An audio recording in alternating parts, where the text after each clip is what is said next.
New Zealand Toi Aotearoa Bill, third reading. Seeing we've made such good progress, honourable members, we come to Government Order of the Day number 4. Trade Safeguard Measures Bill, committee stage. I therefore declare the House in committee for the Trade Safeguard Measures Bill. Mr. Speaker. Mr. Chairman.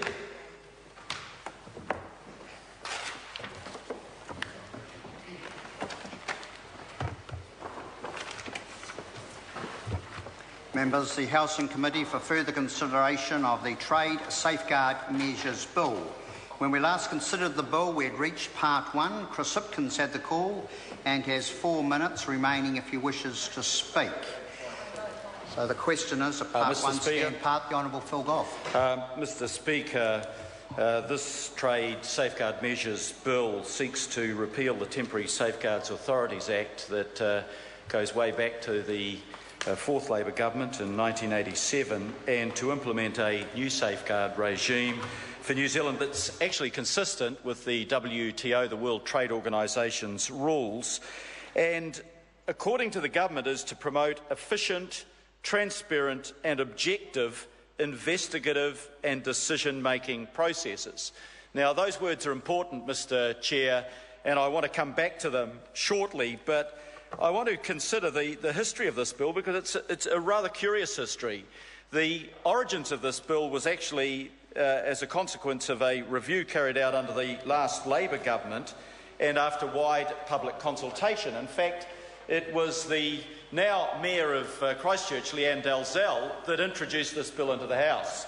And with the parentage of that bill under a Labor government and under a good minister, the Labor Party's inclination is to support this bill, and as a former Trade Minister, my inclination is to support it.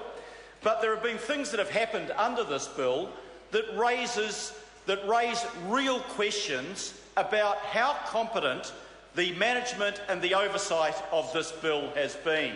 The first question is, why, 6 years after it was introduced, are we now only in the committee stages? And I want an explanation from the Minister, Mr Foss, another Minister in the chair, as to why it's taken 6 years. Has the government had second thoughts about it? Or is it because such was the incompetence of the ministerial oversight of this bill by a previous minister that the government doesn't have confidence that they've got it right? Now, after Leanne Dalzell brought this bill into the House, it came back from the Select Committee in the name of Simon Power. Simon Power, of course, is no longer a minister in the House or indeed a Member of Parliament. And it fell to the Honourable John Banks to marshal this bill through the House. Now, the real question that we're wondering in the House today, Mr Chair, is why Mr Banks isn't in the chair. Well, I suppose we know that, don't we? Mr Banks is not in the chair because he's no longer a minister, because he's facing criminal charges for electoral fraud. Now, I worry about what happened to this bill under Mr Banks, because Mr Banks clearly had a memory problem. And if he couldn't remember things, how could he remember what was in this bill or what the intended changes were that were necessary to the bill? Now, why do I accuse Mr Banks of having a memory problem? Well, because he forgot a helicopter ride. And he forgot the biggest house in the country that he went to after that helicopter ride. And he forgot meeting one of the most oversized members of our population, a certain German entrepreneur and internet expert. And he forgot that he asked for 2 cheques for $25,000 each, $50,000, and then he forgot to declare them and said they were anonymous, though he had asked for them. Now, if a minister has that sort of memory problems... The Honourable Member, the time has come for me to report progress. Oh, I was just starting to enjoy myself.